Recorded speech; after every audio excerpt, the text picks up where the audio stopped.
But I've got a bombshell for you all. Do you want to know what a bombshell is? Yeah. I've realised that I haven't actually been recording this entire time. Off.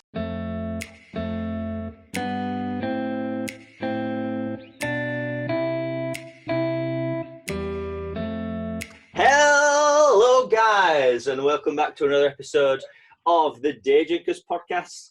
And today's episode is all about the Mai Tai. As today is, today of filming, the 30th of June, it is World Mai Tai Day. So, just like every week, we've got our host Todd Wilson from Todd Wilson's Music. Hello. My JB down from the Coffee Cow. Hello.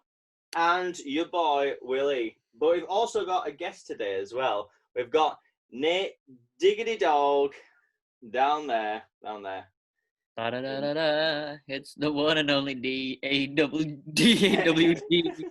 Nate Dawg. And yeah, so we're going to be talking everything about Mai Tai. But the reason we've got Nate on as well is because we've got something very special to my heart and his heart as well. So we'll be sharing our story of the Chairman's Mai Tai final that we went to of 2019. I say we were participating in it. So we'll be sharing stories because it is a very funny story. One of where I was up for 24 hours and Nate was a mule the whole day, and it was all very last minute and hilarious. When you say he was a mule, does that mean he was an ass? Or? I mean, oh, that's standard, mate. You can take this any way you want. But yeah. So, first things first, let's get our sponsor out of the way. It is the Coffee Cow that my JB is part of. So the Coffee Cow is still doing its takeaway service, but because thank the Lord that lockdown is finally over. The Corona's finished now. It's done with. Yeah, it's done. Finished. It's done. There's no more. There's no more COVID. I do not condone this. Yeah, but with the grand opening is on the 4th of July, much like many other bars in the place. Table bookings only, as well as in the bar. So first come, first serve in the bar. There's no standing. It's all table service. So if you fancy it, get yourself down. But don't be disappointed if you turn up too late and all the tables are full. Yeah. And if you still feeling a bit dubious about going out, I know I am a bit as well. They're still doing their whole takeaway menu that you can find on the Copper Cow takeaway online menu, and then you just pick a time slot, all that jazz, pick your food, go and collect it. Yeah. As well. And they've been doing really well with the burgers. The burgers hitting them hard. Yeah, got a few choices now, haven't you? Mm. Good burgers down at Copper Cow. They are good burgers. Good burgers. But good burgers. But getting straight into just like chit chat. I'd ask how everyone was, but Matt and Todd, I already know what we were doing the other day. So yeah. Matt and Todd went on. Well, we had like a quest to go swimming the other day, didn't we? Quest is putting it lightly. Yeah. So I feel like the quest to destroy the One Ring was shorter than our quest to go swimming on Sunday. In all fairness. And we had cars, and they didn't have them. Were we a fellowship? Was there 9 of us? No, I don't think so. No. Oh, that's a shame. That'd have been really cool. That'd have made the whole day seem better. Yeah, but I could have been Gimli with this beard. We were all set to have this lovely day out. It was forecast some rain. Fair enough. Yeah, forecast some rain. But we packed loads of egg mayo sandwiches, tuna pasta, lots of drinks, a parasol just in case it was really sunny. And we were going to go up to a place called Kisden Force to do some swimming. But when we got to Kisden Force, didn't even get to Kisden Force because on the way to Kisden Force, we hit this in the Dales. So yeah, it's a river. That's not another river. That's a road. That's a road. And we only had one. We only had one Range Rover with us, which absolutely tanked it, of course. So failing that, we tried to go to a place called Stainforth Force, which was on the way home anyway. But when we got there, it was like this, which is a lot different to what it was the last time we went, or any of the times that we've gone. So as you can see, there's a little tree swing in the background there, just here, that we made last time. But that was a no-go.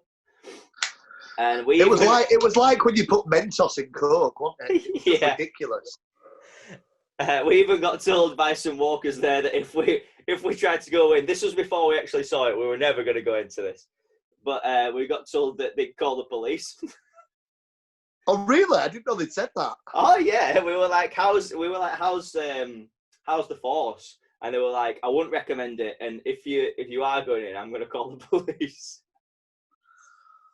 Say, he had a bit of a chat with me, kind of explaining why we shouldn't be going in. I was like, no, I understand why we shouldn't go in. Near-death experience. That's just crazy. That's why they call it a force, I suppose. I was curious to know what it would feel like to go down it, though. I know I'd die, but death. I was curious. You do have this weird thing in your brain that goes, I wonder what it'd feel like, though. Nate, what does death feel like? It's a massive headache at the moment. There you go. Nathan stayed up all night researching for the podcast. Yeah, that's why. We'll put it like that. The dedication.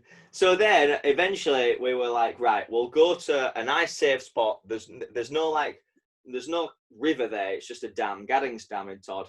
So we thought we'll go there, and it was like the weather just started to come around a bit. But as we got to the top, it just turned mental again. So there was just like sideways rain, hail. The currents were huge. There you go, Todd. That's you. That's my. It's going to be my new profile picture. That I think. Well, my hair and beard are just mad in it. To the point where in the water was so much warmer than out of the water. Jacob looks so much sexier coming out of that water than I do. What, like that? To be sexy. With his face like that? Yeah, but go back and look at the ones of me coming out. Yeah, sure. I'm like a beached whale. But it was a really good day. And then as soon as we got out, the weather just turned horrendous. It was hail, wasn't it? It was ridiculous. Yeah. So, like, I spent the entire journey home after there with, like, I had no clothes on in the car. Like, honestly, there was just no point of having clothes. But yeah, so that's what we did over the weekend for a little bit of a chit-chat. A little bit of a chit-chat. Yeah, Nate, did you do anything over the weekend? Tidied my room, slept. It sounds like you had a party. Did a couple of podcasts. Nice. And quizzes. Yeah, for anyone that doesn't know, because we haven't had Nate really on much, he's got his own podcast, which is, Nate, you can plug it if you want, just a second. We'll plug it at the end as well. Yeah, it's a podcast called Interval Conversations, and I talk to people within the entertainment industry about their experiences. So I've had quite a few good guests, a few coming up that are good, including Mr. Todd Wilson. I was wondering if you were going to say me or not. I wondered if that was going to get plugged. Like that as a good guest. Oh, lovely. I can't remember what we talked about, actually. We recorded it, haven't we? We're just getting around to obviously getting them all out. You've had so many. You've cracked them out this lockdown, in all fairness. Yeah, so I've just got 2 more to film, and I'm done. I just have to edit. How many will that have been altogether? So I've just released episode 16, and I'm going up to episode 30. Wow. So past the halfway point. That's incredible, mate. Nice. It's been fun, but very tiring. Yeah. A lot of time recording and editing. They're good though. Good use of time, though. Good use of time. Oh yeah. Now you've got to have I like the idea of having had a project in lockdown since COVID's over now. But yeah, it's done. It's a thing of the past. Mai Tais. I was So Mai Tais. Let's get into it. So Mai Tai is obviously June the 30th, which is the Mai Tai World Day, or maybe not, because there's a little bit of controversy over that that we'll get into. But we'll start with the original recipe, which you see, I was going to start with a really bad joke, but I talked myself out of it. Now I feel like I want to load up to it. Do it. The only prep I was going to do was I was going to bring a load of my neckties down. And then when you'd ask me if I prepared a Mai Tai, I was going to, I've got Mai Tais here. And then I was like, no, don't do it. And then I was sat there and I was like, oh, I should have done it. Definitely should have done it. It'd have been worth it for a cheap gag. Nice. Nathan's shaking his head. You've come up with worse gags than that in the past, Nathan. Yeah. You know it. Writing that one down. Yeah, Nate goes, funny you should say that, but I've got Mai Tai here. He will do. He's always got something next to him in that room. He's got everything you need next to him in that room. Like a banjo. Strumming his banjo. Look, you can see it in the background there. I can see it. And is that a Buddha or a Yoda on your right shoulder? That is the monkey music box from Funk with the Opera. Ah, I thought it was like a little Yoda or something. That's what they do, isn't it? So then, the Mai Tai recipe. So Mai Tais. So yeah, the original recipe. There's two people claiming that it's the original recipe. So you've got Trader Vic's, you've also got Donna Beachcomber as well. But we're going to go off the Trader Vic's recipe as it's more widely known as like the essential guide too. So Trader Vic, he didn't just turn up at a competition and say that he invented it then. No, not like it was at the Long Island, yeah. Yeah, but Trader Vic will have said at one point, I invented it. But not in like 1980. This was in 1944, I think it was. Yeah. Oh, nice. 1944 in Tahiti. So it's on like the Polynesian Strait.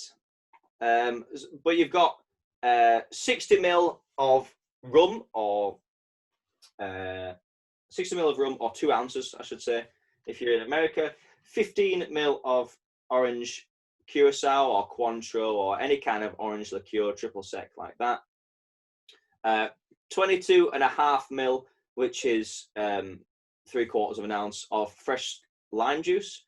And you've got 7.5 ml or 1/4 of an ounce of both orgeat syrup or almond syrup and sugarcane syrup as well. I've actually got. I've got it all. I've got it all here. This is. What's that? That little Miss Pisshead. Little Miss Pisshead right here, because that's what the tray said. It says Little Miss Sunshine, but she's had that much to drink now that she's just off the rails. So yeah, let's make it. We've got 60 ml of rum. I'm probably just going to do 50 ml because that's what I'm not an American. That's what my measure is. So 50 ml, and I'm using Chairman's Reserve, obviously. Of course. Get the T-shirt. There you go. Chairman's Mai Tai finalist 2019. And then I don't have any I do have an orange liqueur. It's just gin based, so I'm using that. So 15 ml of that in there. So it's mainly rummy, which is what you want in a rum cocktail. Lime juice, 22.5 ml. I'm going to use 25 because it's very hard to measure out 2.5 ml. And then to finish off, I don't have an almond syrup or a sugar cane syrup, but I do have. I found like a little morning syrup that I got at one of the trade shows a very long time ago. So we'll see if it's still good. It's a winter spice syrup. Oh, nice. And what I found strange about this, because winter spice to us is like normal spice to anyone in like the Caribbean or anything like that. Oh, really? Well, yeah, it's just like ginger, cinnamon, nutmeg. Yeah. So 15 ml of this.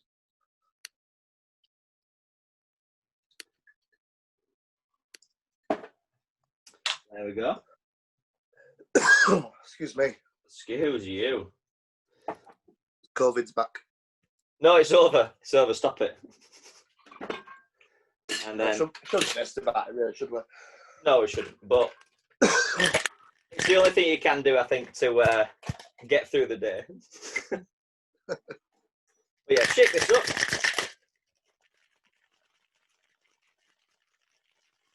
How's that sounding? Is that sounding good ASMR? It's not your finest, but it'll do.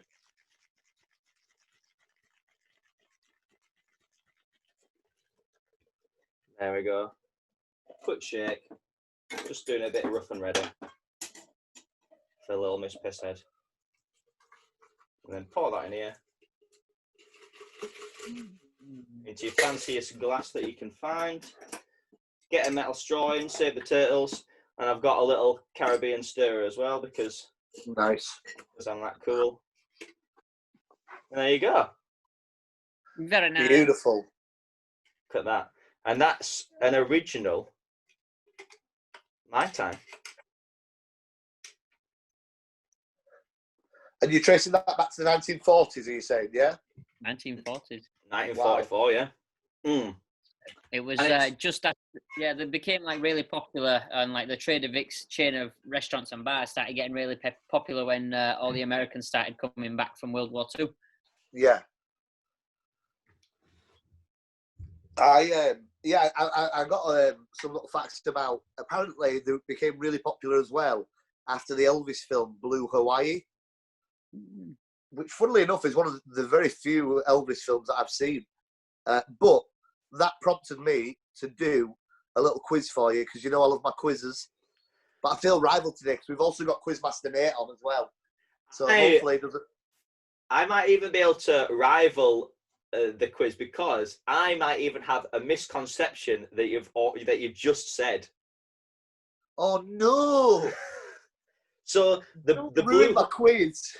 The Blue Hawaii was, as you say, like there's an Elvis film of the same name, but the Blue Hawaii was made because balls of blue curacao wanted to sell more blue balls and wanted like a blue drink basically. So I think it was made in like 1926. I think the Blue Hawaii, but it was named after a Bing Crosby song of the same name. Yeah, Blue Hawaii. It was just when I was reading up about Mai Tais, it said that they were featured prominently in the film. Oh yeah, right. They probably will have been. That was why I wasn't saying it was the same drink. Yeah, just featured prominently.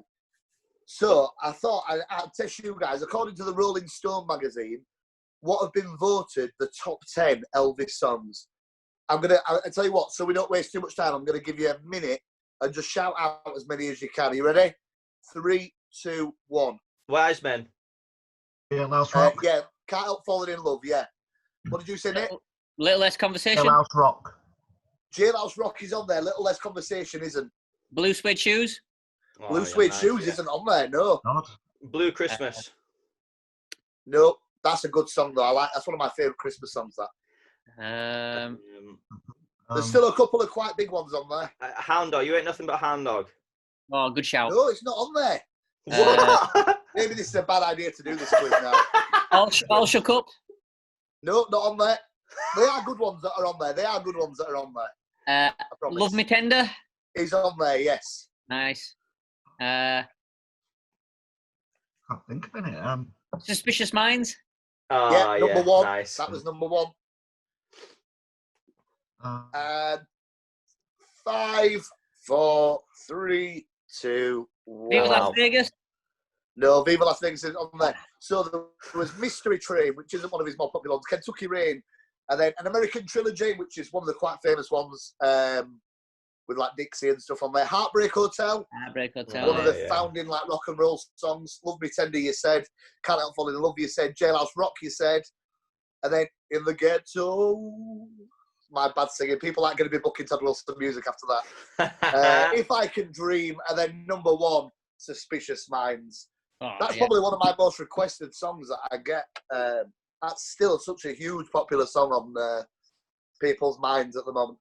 I think it's a big karaoke song, that one as well, isn't it? It is, You know, yeah. I feel like that's what people feel they can sing, and yeah, they can. I always like having a bit of Todd's music corner. Go on, Matt. Sorry. I'm saying when you said In the Ghetto, the only thing that came to my mind was the Christmas song that we always used to put on, like Santa Claus. Go straight to the ghetto. What is that? I've never heard that. It's James Brown. Santa Claus Go Straight to the Ghetto. I need to find that this Christmas. It's really good. It's I mean, it's just a James Brown song. It's just great. James Brown was brilliant. Have you got any other kind of quizzes? Not prepared, but I can prepare you one if you want. No, it's fine. I didn't know if you. No, that was my one and only quiz. I even timed myself, so I didn't take up too much time. Fair enough. Because it's not really about Mai Tais. So, the history of the Mai Tai. I've got just a little brief history of the Trader Vic's recipe. So, in 1934, Victor Jules Bergeron, who was known as Trader Vic's, he opened his first restaurant in Oakland in San Francisco, and he served Polynesian food with a mix of Chinese, French, and American dishes. So, it was kind of like a bit of a free-for-all for them all. I was going to say worldwide food by the sound of it. Yeah, but he was best known for his rum cocktails. And then it says one evening in 1944, he tested a new drink on 2 friends on Tahiti. And it even says there near Ham and Carrie Guild. After the first sip, Carrie is said to have exclaimed, "Mai Tai Roy A." I butchered that, but in Tahitian it means. I've got that's my quiz to you now. What does that mean? What does Mai Tai Roy mean? Or Roy, or however it's pronounced. Is it the best? You're close. You're very close. Good. The greatest. You're getting closer.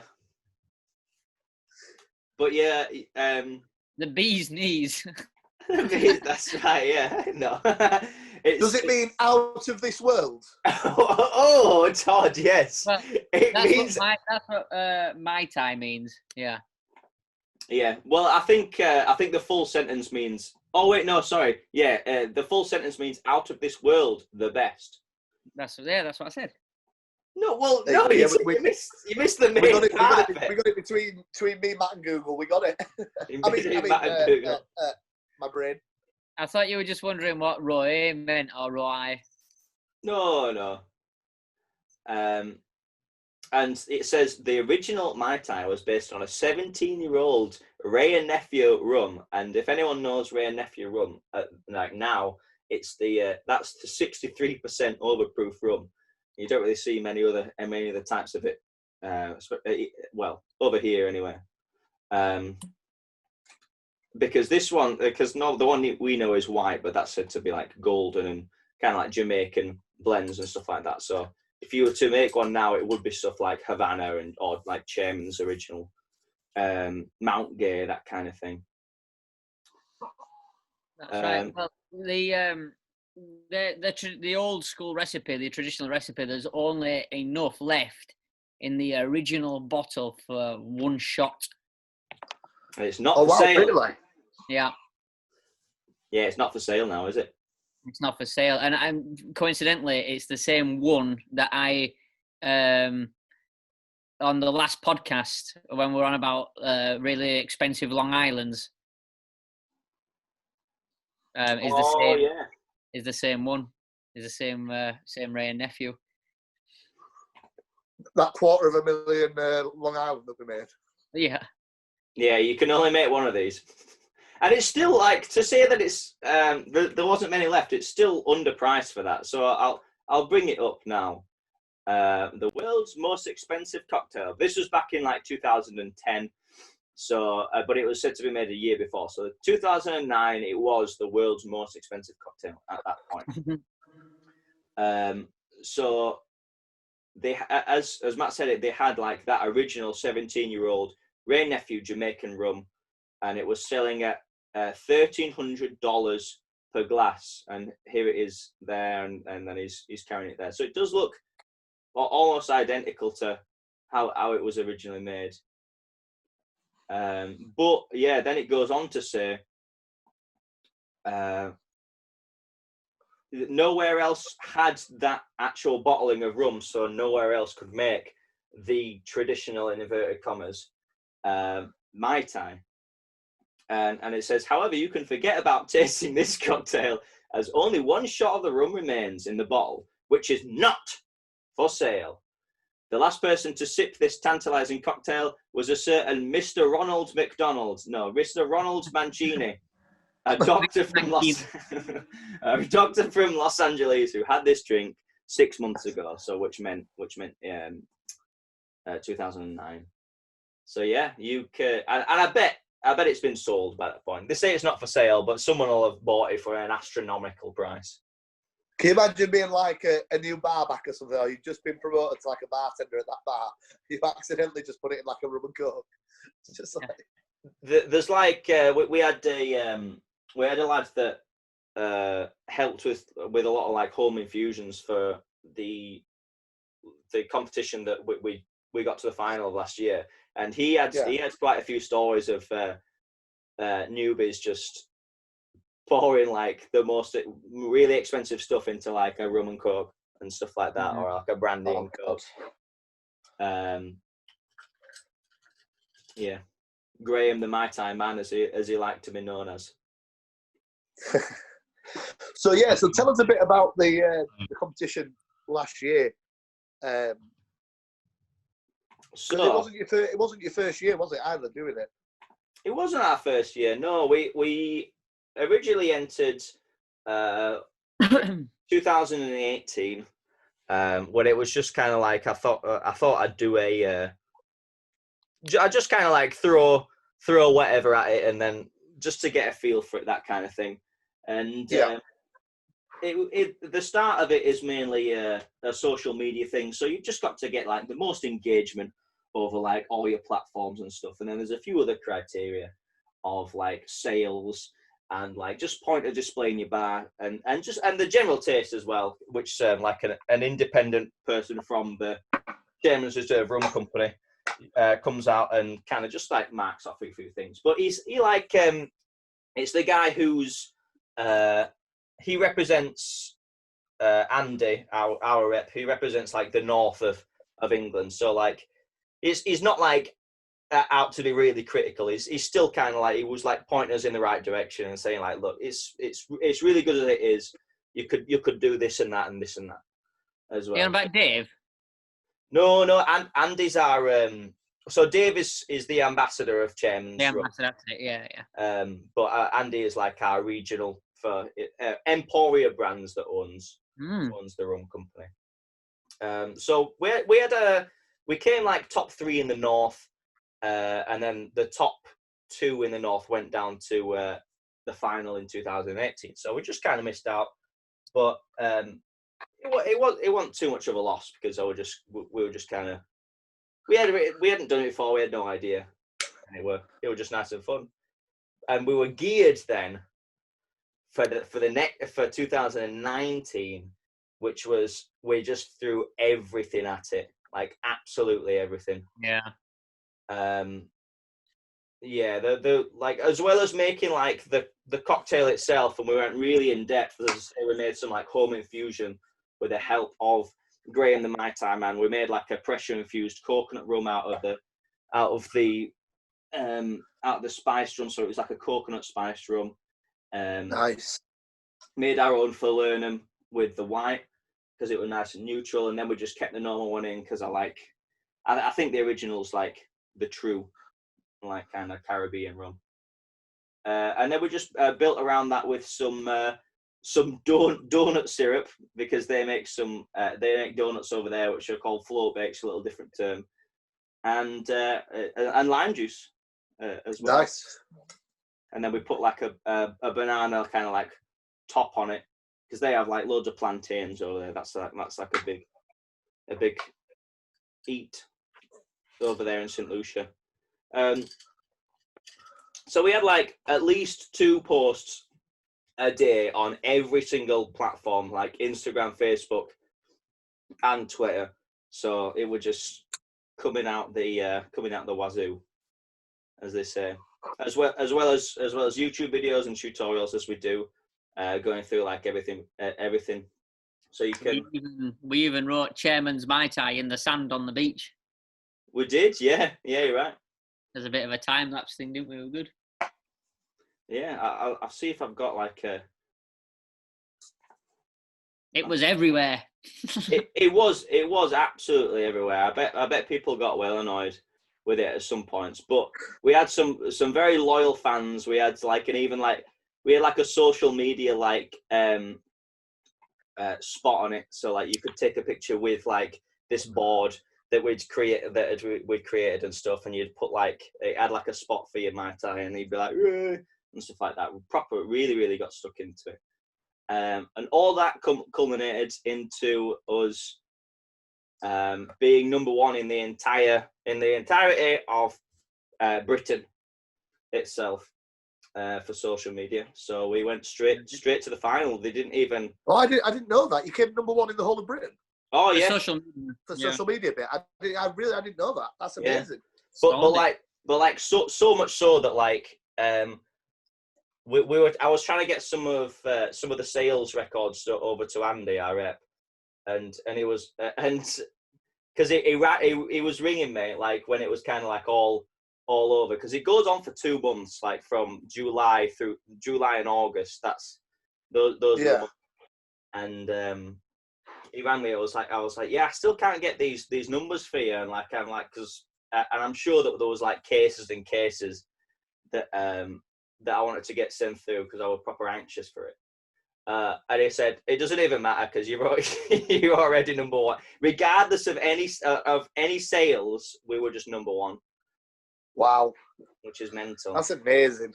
And then the actual competition itself in London was an insane. Night. It was absolutely insane. So there was a lot of prep to go into that, because we had to make all of our homemade stuff and then like actually get it down to things. So, but the funny twist was that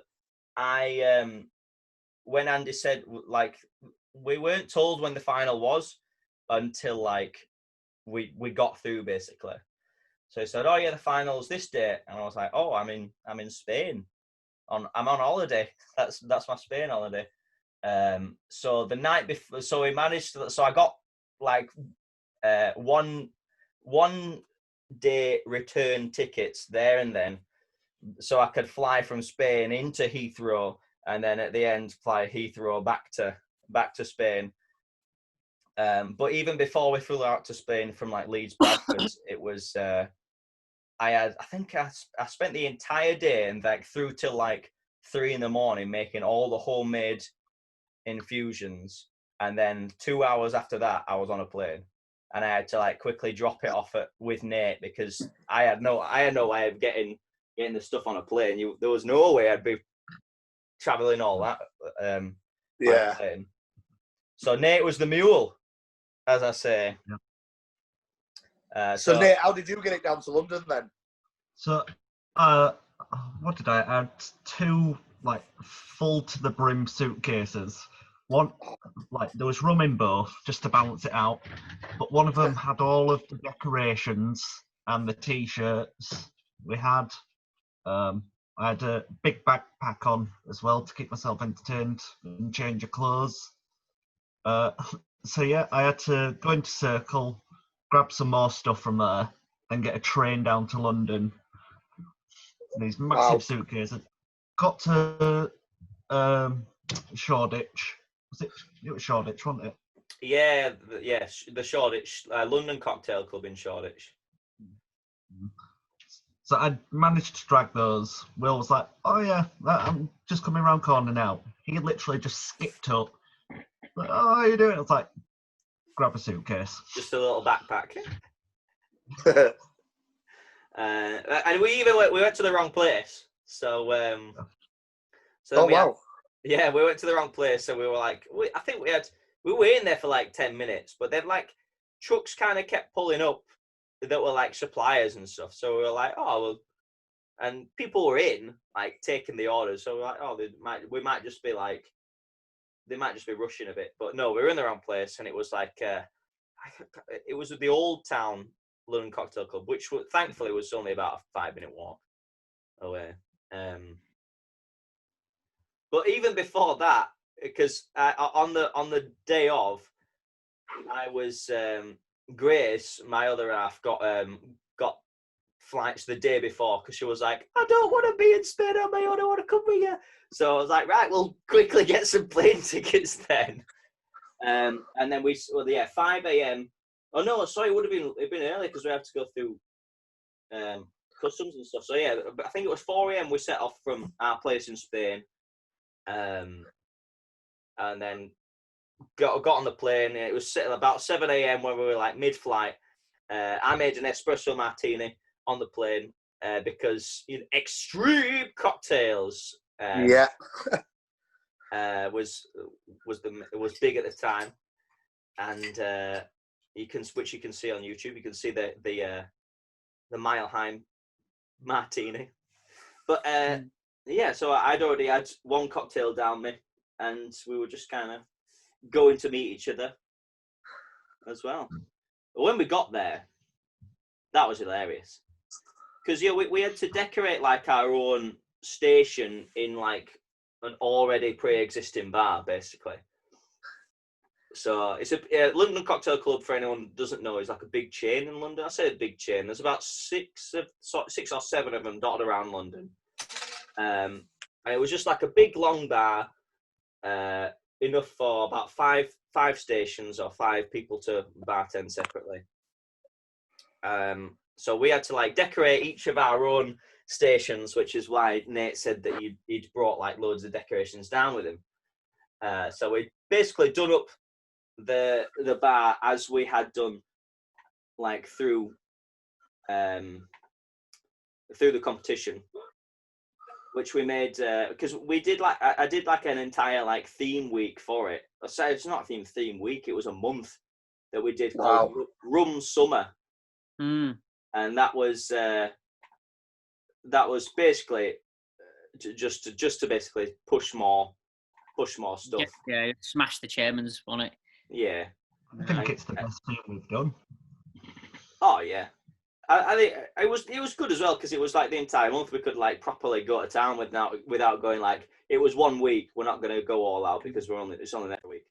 But and like the recipes and stuff you did like changed and like you know it wasn't just like one cocktail. It was like loads of different cocktails. Nice. Yeah, that's right.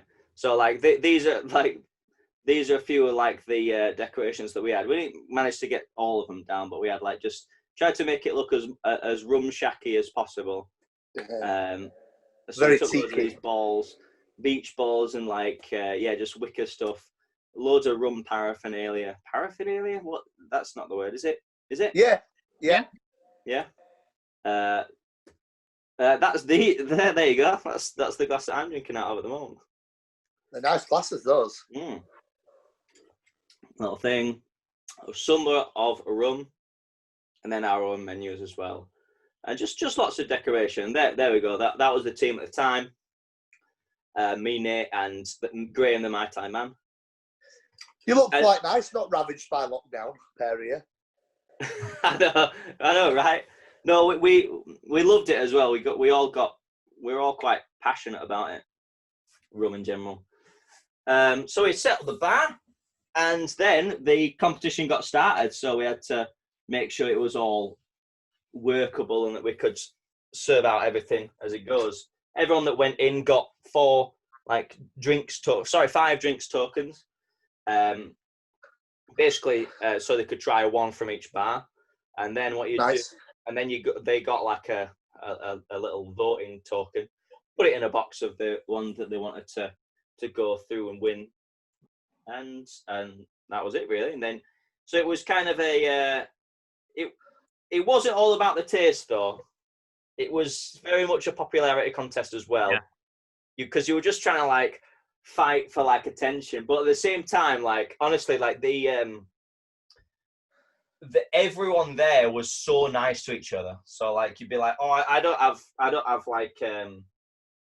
like a pen to write any of my boards. I'd be like, oh yeah, there you go, and then everyone would be like, oh, I'd recommend like doing this and that, because I think everyone there had already been to the final at some point or other, and two of them that were there had already won in the past. Oh wow! So yeah, there was Milk who went on to win last year as well. So they've won it twice. There was the Twisted Lemon who had won it the previous year, so 2018 they won it, and London Cocktail Club, like a different. Not like their bar, Oxford but it was like Circus? a different one. Oh no, Piccadilly. I think it was Shaftesbury they went to, which is my favourite one out of them actually. But yeah, and before anyone said it was like a fix, they came last.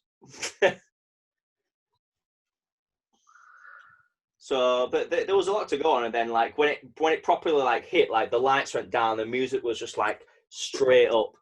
And it just went. Yeah. It was just kind of like really crazy. It was only like 4 hours that it went on for, but it was like it felt like a really long 4 hours, you know, because you're like competing as well, trying to vie for people's attention and stuff like that. It even got to the point where me and Will were on the bar, just dancing. Well, yeah, I was going to say, did you have any techniques to pull people in? Did you have like a certain song, or did you have any control of the music? Or no. At the end of the night. Yeah, when it got to the end, we had kind of like free reign, and everyone. It was almost like an after party after that, which was really nice. Grace had to stop me from drinking because she realised that I had to be on a plane in a couple of hours. Yeah, that's a good idea. Yeah, it was a very good idea. But we tried to get as many people down as we could. But it was like basically like a week's notice for us to go, like, who wants to come down to London next week and drink for free, basically. Yeah. So like, and that's where the London and like the southern bars had like a lot of advantage, because I think did you have something like 20 people on a guest list you could have? Yeah. And obviously if each bar brought the maximum, then they've got a lot more chance of winning. Of course they have, yeah, of course. Did we have like 2 or 3 people? No, we did very well for what we had. I think we had 7. We had just go on.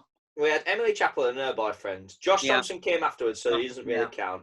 We've got Grace, and her cousin lives in London anyway. Yeah.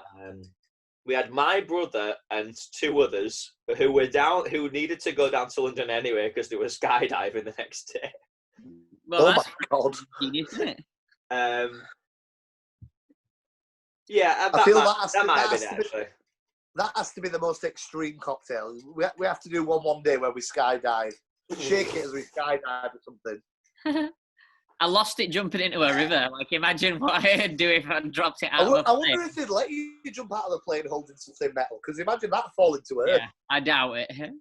You'd have to get trained to be going to go solo, and then like. Or you could strap it to you, because it's gonna. If you like gaffer taped it up and then strapped it to you. What, it just strapped it to your hands? But it'd probably shake, wouldn't it? Put it on my breast, it'd work. You strap it to your hand. You're like, right, pull your cord. Strap it between. Pull your cord. But yeah, it was quite short notice, really, and like because I remember having to try and find like ingredients or something. I know we ran out of donut syrup, and you'd already gone to Spain, and like everywhere were like sold out of donut syrup. So I was going mental trying to find loads of donut syrup, and then there were like other things that like I had to do.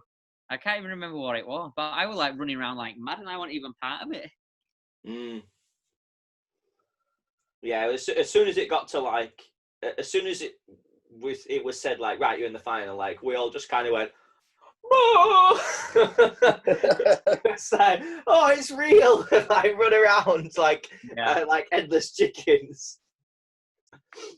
So you've told us who came last and who won, but how did you guys fare? Whereabouts did you guys come?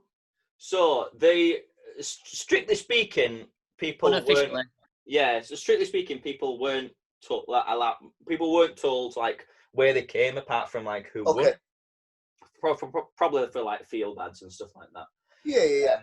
But it came from our rep and the ambassador's mouth, just to like us, that we came runner up.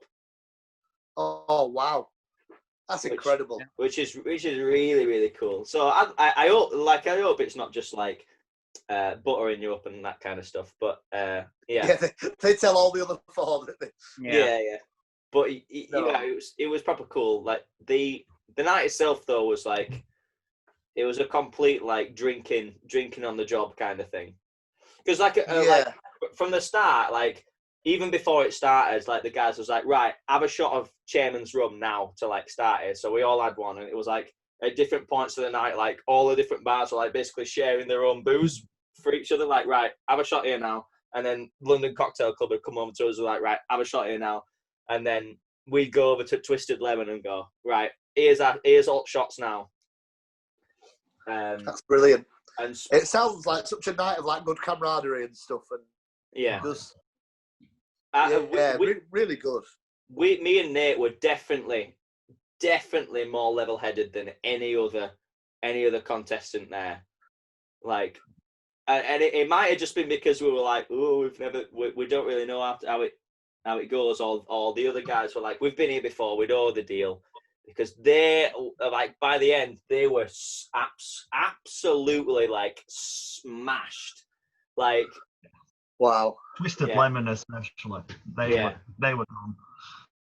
I think if you'd have been staying over and not had to worry about getting up in the morning, you would have been. And it'd have been a different story, you know. But well, Nate, I think you hit it hard afterwards, didn't you, to celebrate? Oh yeah. Yeah. That doesn't sound like Nathan. Me drinking. But I've got a little. Nathan who's hungover on a Tuesday morning. Yeah. There are no days in lockdown, Todd.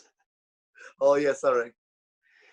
But I've got a little snippet of just a little bit of like the more chaotic side of the night. So this is on our vlog that you can check out, obviously, on our YouTube page. I'll just give it a quick. Love the bucket hat already.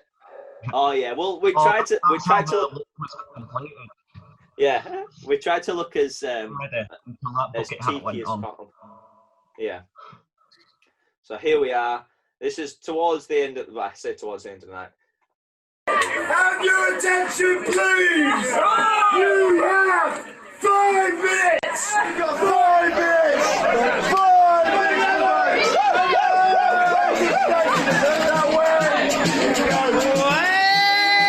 Are you ready? Hell yeah!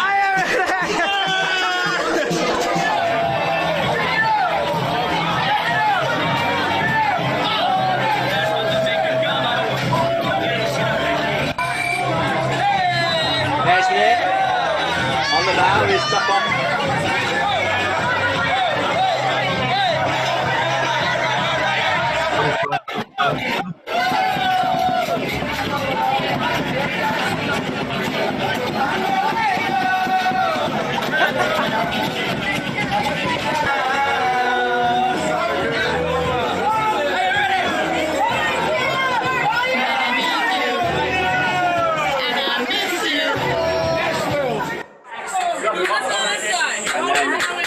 It's decision time. And then after that was when they announced it. That just looked like absolute carnage. It was by the end. It was that was good. Carnage. They couldn't announce Vanessa it. Carlton in the background. They couldn't get the word out because everyone was just talking. So I ended up just going, order. That set off about 5 more minutes. Oh yeah, to like for anyone to actually like anyone to announce anything, it took like 5 minutes at a time before anyone was like quiet enough to. Oh my to say God. anything. In hindsight, they should have just had a mic, but it was funnier like that. Or a megaphone. Yeah. They did. They had a megaphone. Oh yeah. Oh, did you? It didn't work. So obviously, I'm guessing the competition got postponed this year because of lockdown and COVID and everything. But is it something you do again in future years? Or? Oh hell yeah. The thing is, like now I know it's a lot. Don't get me wrong, it's a lot of effort to actually get through to that stage because you've got 2 months of like twice a day posting on social media on every single platform. But like because we kind of know how to do it. We know how to play the game to get into the final. And now that we know how the final works, and like people have given us like criticism on like why we didn't go through to like we didn't win at the final, which was they said if it was a case of like what's the best cocktail instead of what's the best Mai Tai, they say we would have done a lot better because ours compared to the other teams were a lot more experimental. Like it was Okay. It was a lot less of like a Mai Tai and more of a mixology kind of cocktail. Like a Tiki style creation. Right. Yeah. But yeah, I'd definitely do it again if they did it. But I don't know. They said it was all going to change this year of how they were going to do it, and because of it not even going ahead, they might. I've got a feeling they might just not bother anymore. I don't know. Oh, that'd be shit. It would be a big shame. Or they might do something else. They might change it up. They might not do a Mai Tai competition as such. They might do something completely different. Yeah. But they've been doing that make your own spice rum. Yeah, I entered that and I hadn't heard back from it. Yeah, I think they've called winners now, called finalists or something now. Yeah.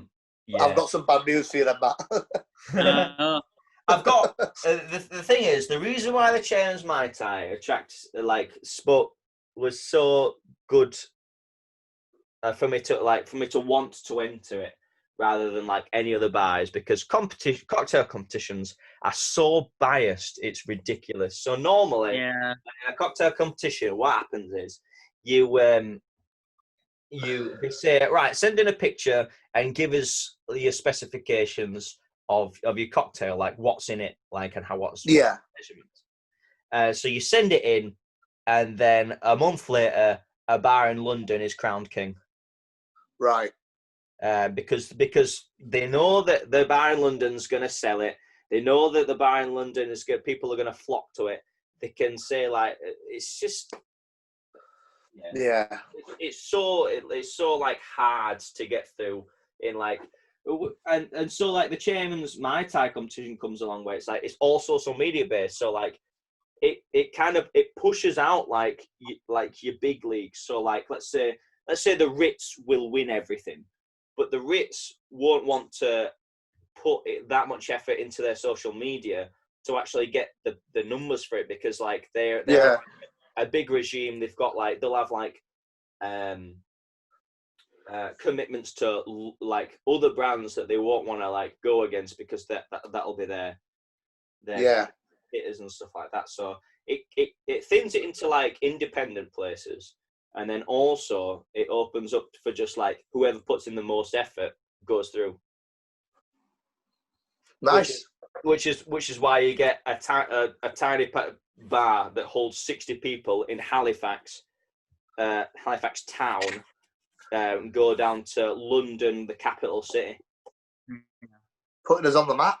Yeah, that was actually I tell you what, that was actually one of the things I was hammering through for the 2 months. Let's put Halifax back on the map. Yeah, man, defo. Yeah. Awesome stuff. Well, if they ever do it again, I want to get involved. Yeah, I'm going to come and write a chairman's rum song or something, and like Levi Roots or something. That'd be so cool. We'll do a theme song. Oh, yeah, ukulele. there you go. The ukulele that's on my parcel shelf in my car. because Matt was sitting in the back of my car the other day. Parcel time. I also think I've left my phone charger in there. Nice, it's mine now. Yeah, by road. Anything that gets left in my car, it's like if it's left in there for longer than 24 hours without notification, it's mine. Sorry. Except any orange peels. Except any orange peels that belong to Will Edmondson from the week before. But you guys disappeared as well. So I thought I'd really upset Grace when I threw that orange peel in the car. No, she was already turning around, wasn't she? She was already what? Sped off over the narrowest hill. Yeah. Narrowest bridge, sorry. Yeah, still owed 50 quid for that. But I've got a bombshell for you all. Do you want to know what the bombshell is? Yeah. I've realised that I haven't actually been recording this entire time. Oh, off. No, I'm joking. Well, now it's separated. No, actually, you can say one F-bomb for it to be PG-13. Did you see the meme that I saw the other day about Lord of the Rings? Yes, yeah. Where would you put it? I don't. The second breakfast is good. Yeah. No effing second breakfast. Yeah. The ring's still in your pocket. Yeah. Do not treat me like some very effing old friend. I like that one about the trees. The trees are old. Old as F. But no, I have no effing tree. Oh, this is turned into Lord of the Rings again. This isn't good. But yeah, the real bombshell that I wanted to say to you was the official Trader Vic's website has said that this is the headline. Let's get the record straight. The real Mai Tai Day is August 30th.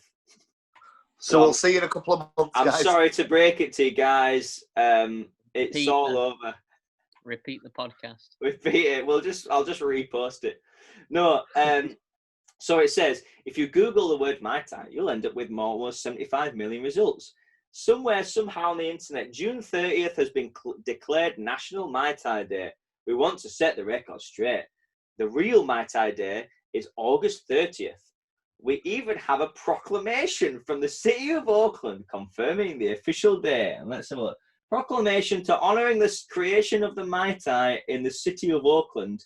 It says, and there's a lot of things. It says, whereas in 1944, original Mai Tai was created by Trader Vic, and then whereas the original Trader Vic is the most popular establishment in California. Oh wait, where does it actually say about the thing? It doesn't actually say. It says like lots of like Auckland is like the birthplace, yada yada yada, all that kind of thing. And then at the end it just says, now therefore I, Rebecca Kaplan, at large council member of the city of Auckland, proclaim on this 30th day of August 2009, Mai Tai Day in the city of Auckland. All right, so it's saying the Mai Tai was made here, so I am saying it's the 30th of August. But that was in 2009. Oh dear, we're just sending out all this confusing information. So it yeah, just sounds like two days to drink Mai Tais on instead of one. So yeah, well that's not bad, is it? The 30th of June. Yeah. The 30th of June is World Mai Tai Day. Yeah. But the 30th of August is Mai Tai Day, but only in Auckland. In Auckland, yeah. Maybe it's like a national holiday over there. Yeah, maybe. That'd Can you be imagine great. having a bank holiday dedicated to a certain type of booze? God, that's It's only like Mardi Gras and stuff like that, isn't it? So I know, but we don't have them in the UK, really, do we? Paddy's Not Day. like a day dedicated. Yeah, I suppose Paddy's Day dedicated to Irish whiskey and Guinness. No, it's not just Irish whiskey. It's just Paddy's Day dedicated to drinking. I know, but that's what I'm saying. If you had it dedicated to like Carling or something, National Carling Day over here, or Foster's Day or something. I always love when people say like, "What about St. George's Day? Why can't we do the same amount of drinking?" Oh, like, why do you want to make it all about drinking? I want pints and John Smiths for 90p. Bitter all day on the St. George's Day. St. George's bitter. It's what he would have wanted. In true fashion, Matt's got some wild card links. So at the moment we've got this. He's just sent me this. I don't think it's to do with Mai Tais, but it's just. I just saw it. Put the caption: If Nate opened a restaurant or a bar, and it puts soup of the day, whiskey with H2O croutons. No, that wouldn't be me. It'd be rum. That'd be Luke with that. Yeah. Whiskey. I also found a really a cool name for a cocktail if we decided to do it again, and it were on Pinterest and it said "Pretty Fly for a Mai Tai." Love it. Yeah. Yeah. I think Graham mentioned that one last year. That was one of the potential names before we settled on the Mountain High Mai Tai. And the only reason why we put the Mountain High Mai Tai was because we've got extreme cocktails. We did a few extreme chairman cocktails, didn't we? Oh yeah, I forgot to say as well that one last thing on the competition.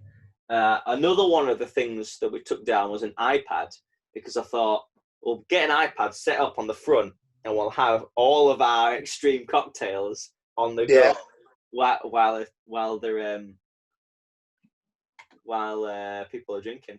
And it did attract quite a bit of attention, which is quite cool. Every 10 minutes we had someone going, "You know your iPad's off." Yeah, yeah. It was sometimes good. But another one of Matt's links is the original Trader Vic's rock candy syrup, which a rock candy syrup is like a very thick sugar syrup. Yeah, but it's made like two parts sugar to 1 part water, whereas like your normal sugar syrups in bars are 1-to-1. Yeah. Can't ship it to Germany though. No. Oh yes, that's right. Yeah, for some reason. Not available for shipping in Germany. £8 for a bottle.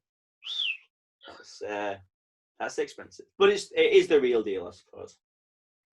Great in iced tea as well. We did it all about iced tea last week. Yeah.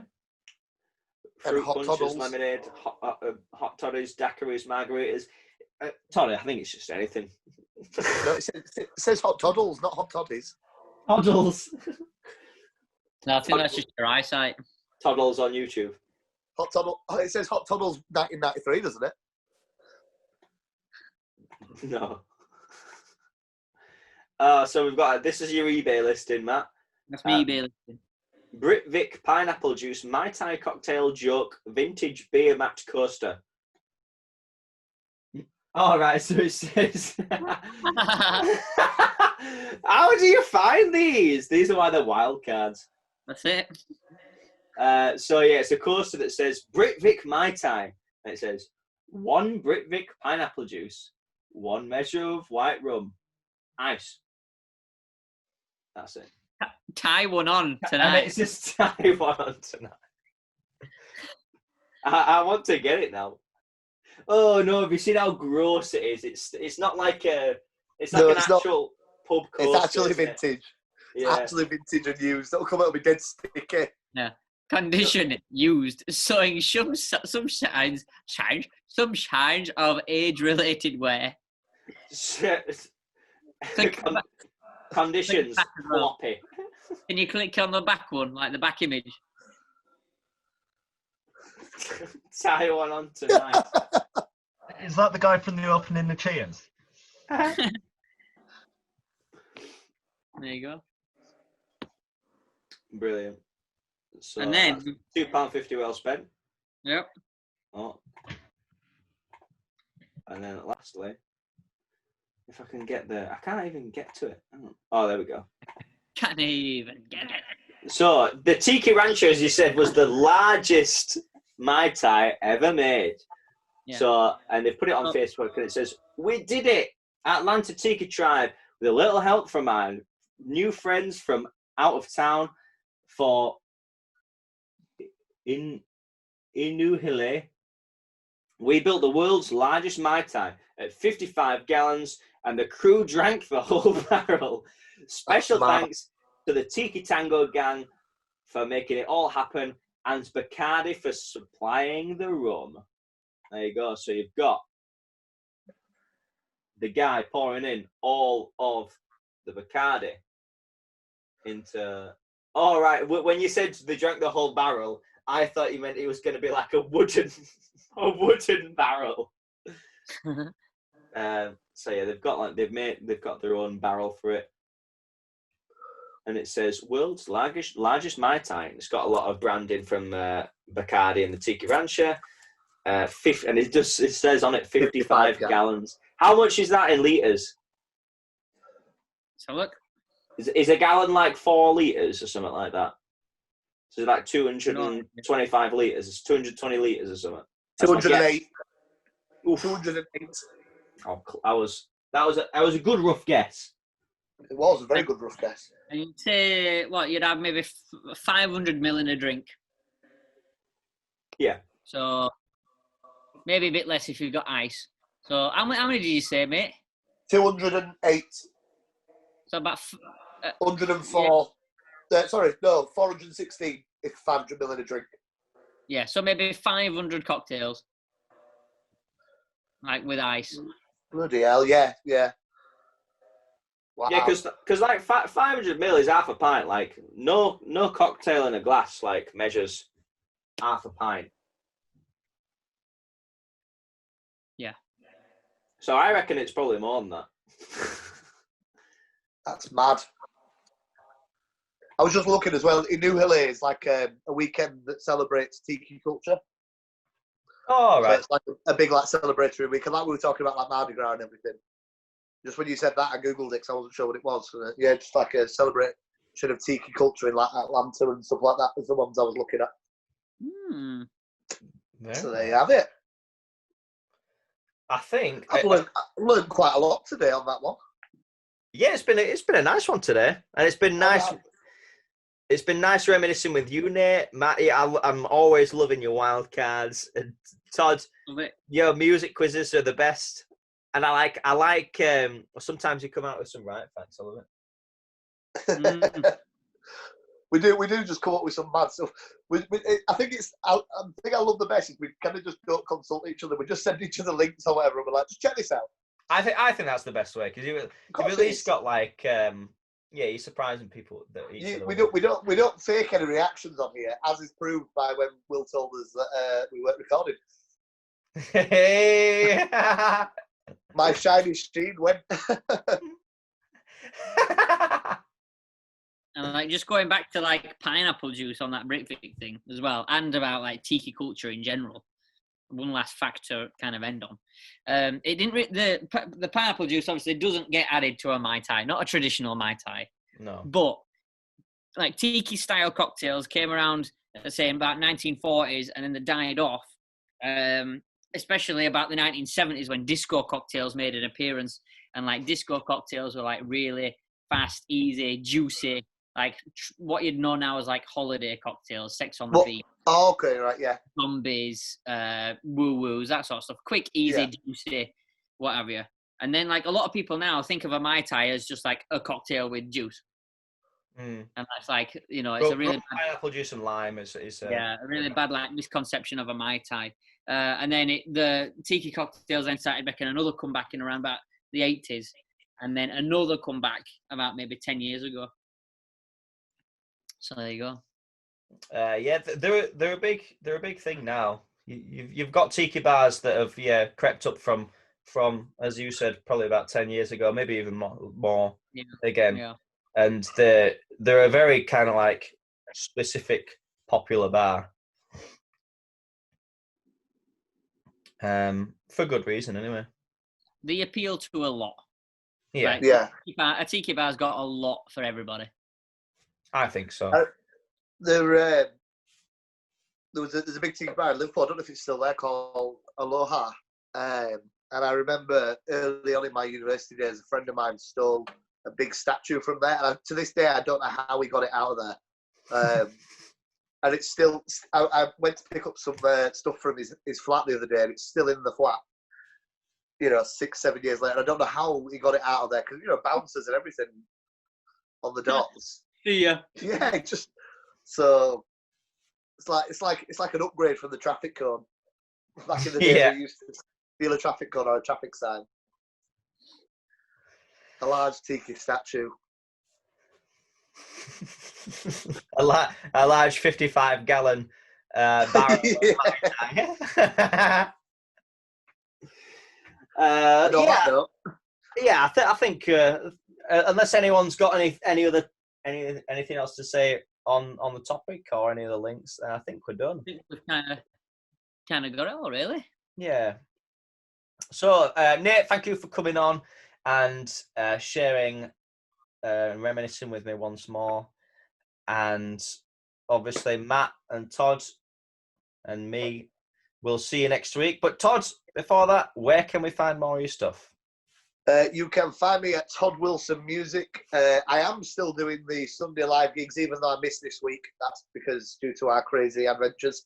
But yeah, Todd Wilson Music on Facebook. Chuck me a little like and a share, and I'll see you on there.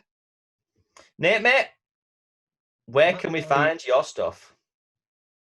You can find the Interval Conversations podcast through Just the Tip Productions on YouTube, Instagram, Facebook. Yeah. Nice. And Matty JB down from the Copper Car, where can we find you? I'm actually back as of Saturday because we are reopening, like I say again, for table service only and bookings only in the restaurant. So get booked in if you want to join us. It's all nicely spread out. We'll probably take a few tables out to make sure everybody's got a lot of space. And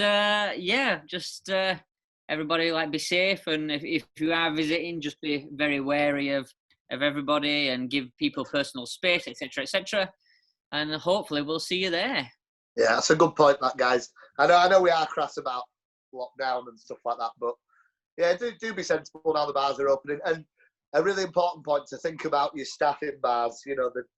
They're not trained for years to deal with this sort of thing. No.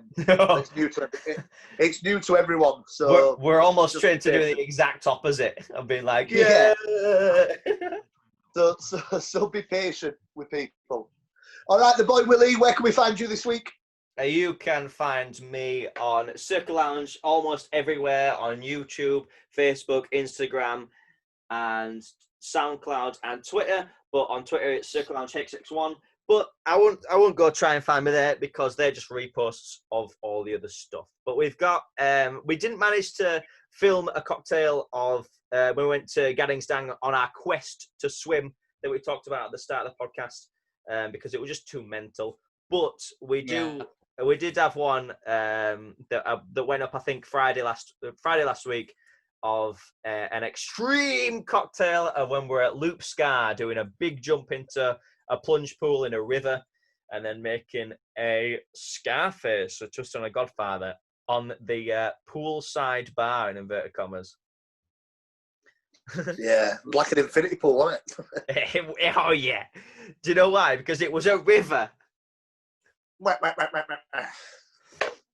yeah, thanks very much for tuning in, guys. And see you next week. See you next time. See you next time. Bye-bye. Bye. Bye.